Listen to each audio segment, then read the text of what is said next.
All right. So a few days ago, I made a video about the top 5 things that I wish I knew whenever I was starting WoW. And number one was that the meta was super important. The reason that this was kind of important for me is, for those who don't know, I play Balanced Druid pretty much every single season.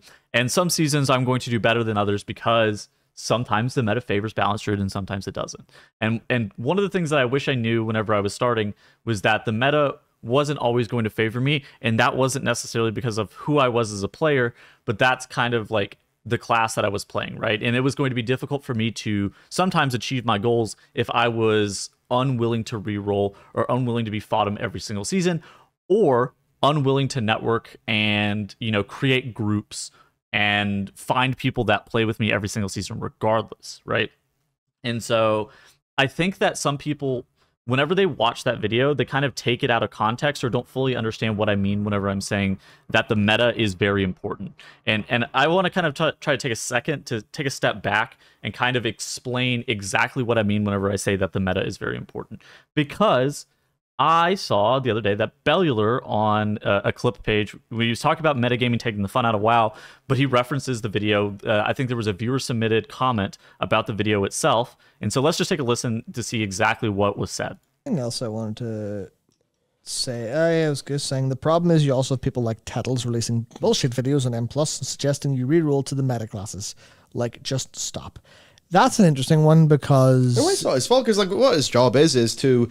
for the very high-end Mythic Plus audience who want the, good quality information on what is efficacious in, along their chosen goals.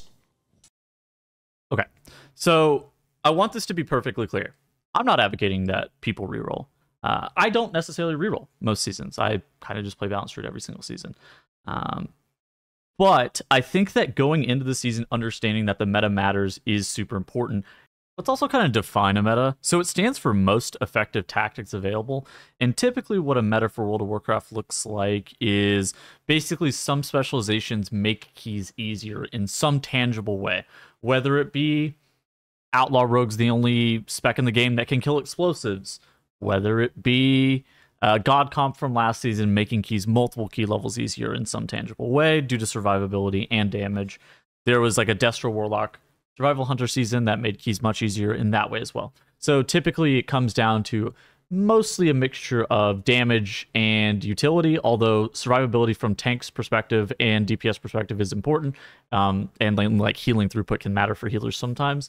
And the gradient for what's important changes from season to season, but pretty frequently there's always going to be a meta, right? There's always going to be a couple of specializations in Mythic Plus that are meta, and playing the specs are obviously going to make you have an easier time of getting into dungeons. And typically whenever you look at the meta, it's normally decided between a mixture of like content creators, leaderboards, statistics. If you look at the front page of Warcraft logs, what's being done there as well. And that kind of helps define what the meta is or what it should be. Now, metas aren't super rigid in the sense of if you play a meta specialization, if you don't play a meta specialization, you're never going to make it into Mythic Plus, and the opposite is true. If you play a meta spec, you're not always going to get invited to keys. So both of those things aren't deterministic for getting into groups. Otherwise, you would be forced to reroll, which you're not. But I will say that there are some also distinct advantages of playing meta specs in the sense of, first off, you're able to see a lot of what other streamers and content creators provide in regards to content, because if many players are conforming to specific things, it makes it easier for you as a player to also kind of adapt and learn as they are doing, right? In addition to that, it depending on... And functionally, the point of this video is that it's going to be easier to get into groups via LFG or via pugging, or just honestly easier to get into groups in general if you're playing something that's meta. Okay, so basically, whenever I'm streaming sometimes, one of my most frequently asked questions is, how do you get into groups? Or one of the things I see complained about the most is sitting in Valdrakken waiting to get into groups via LFG. Right, and if I pull up WoW right now, hold on, you see, I'm logged in. Okay, I'm logged into WoW. There's somebody who's looking for a lust in a +7, right? Like I had lust typed out because I was looking at it. Somebody's looking for lust in a +7. Somebody will be looking for an AUG for like a 17. Somebody will be looking for a demon hunter for a 12, right? Do they need these things? Do you need Lust in a 7? Absolutely not. You can bang the sound of the bongo drums and pop your Lust with drums as opposed to actually having a real Lust in a +7. And you can easily time it. It's a 7, right? Like, so the meta doesn't matter in the sense of, are the keys timeable by these players playing these specializations? The answer is yes. And I mean, you've seen some of the specs that people consider not very good. I think like Resto Shaman and like Shadow Priest and stuff like that have taken a lot of flack this season. And you see people timing 27s and 28s. So literally the highest within one key level of bleeding edge level keys on those specializations. So are they able to time those keys? Yes. Now, in my experience, most people interact with Mythic Plus via LFG. And if you interact with Mythic Plus via LFG, there is no great solution to playing something that is not purely in the meta at that given moment, right? You're going to have a harder time getting into groups. And I think being aware that you're going to have a harder time getting into groups is actually kind of important. Not that your play is bad, and not that explicitly your spec actually even sucks. Like, your spec might be good, it might just be under the radar. I think that a spec that's like that right now is Enhancement Shaman, where people very infrequently invite Enhancement Shamans, but Enhancement Shaman is quite good. So the community sentiment is far worse on Enhancement Shaman than the actual play is on the specialization, meaning that it's still going to be hard for you to get into groups, even if your spec is meta. But there's always going to be a meta in the sense of players are going to be looking for specific things whenever you're interacting with LFG.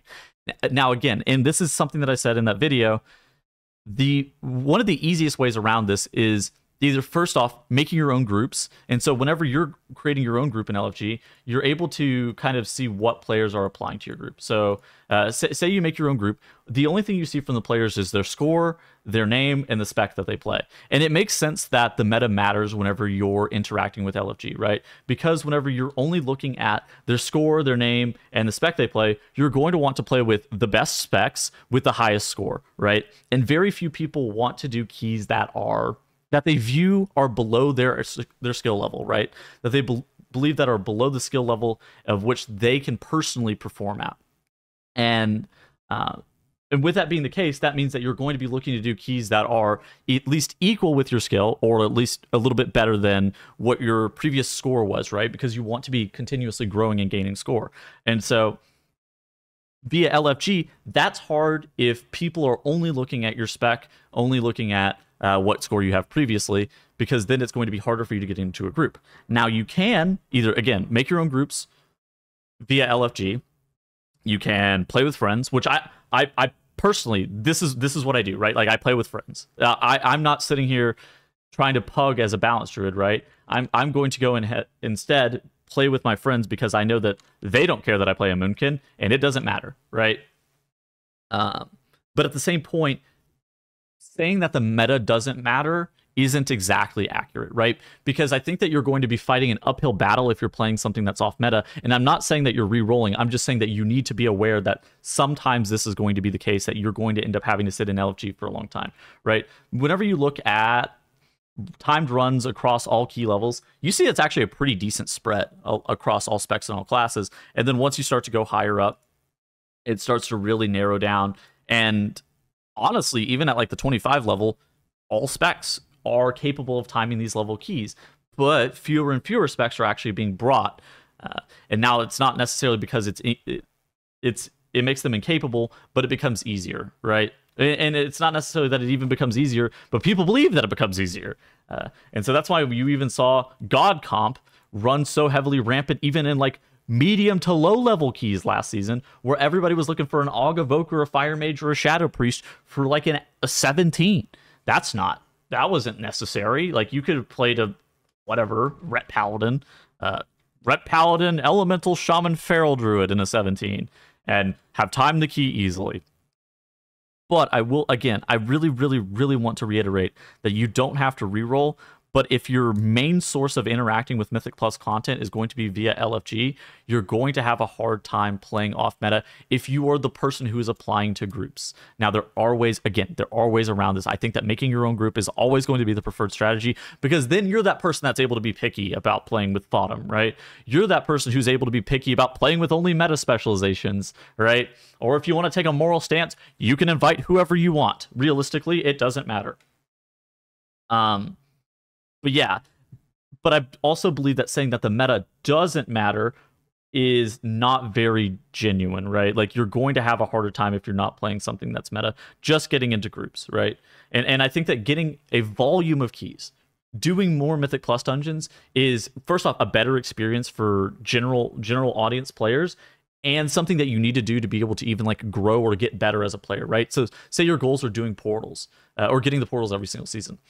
Say that's, I don't want to say necessarily a struggle, but say you actually have to kind of grind for that a little bit.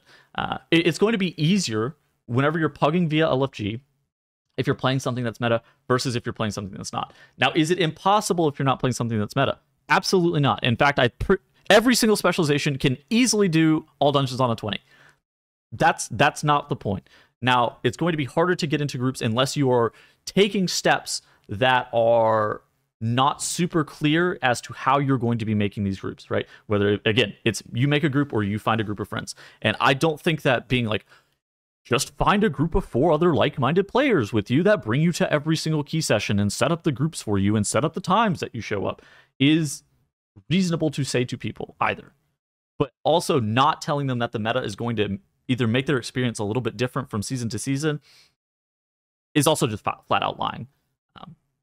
So again, I really just wanted to clear that out. Like, I'm not telling people to reroll. But I want to be perfectly honest with you guys. I'm not telling you to re-roll. I'm just telling you that you need to be aware of these things and that they're going to be happening whenever you were doing Mythic Plus. Anyways, yeah. Anyway, we're back again tomorrow. I will see you guys in the next video. Adios.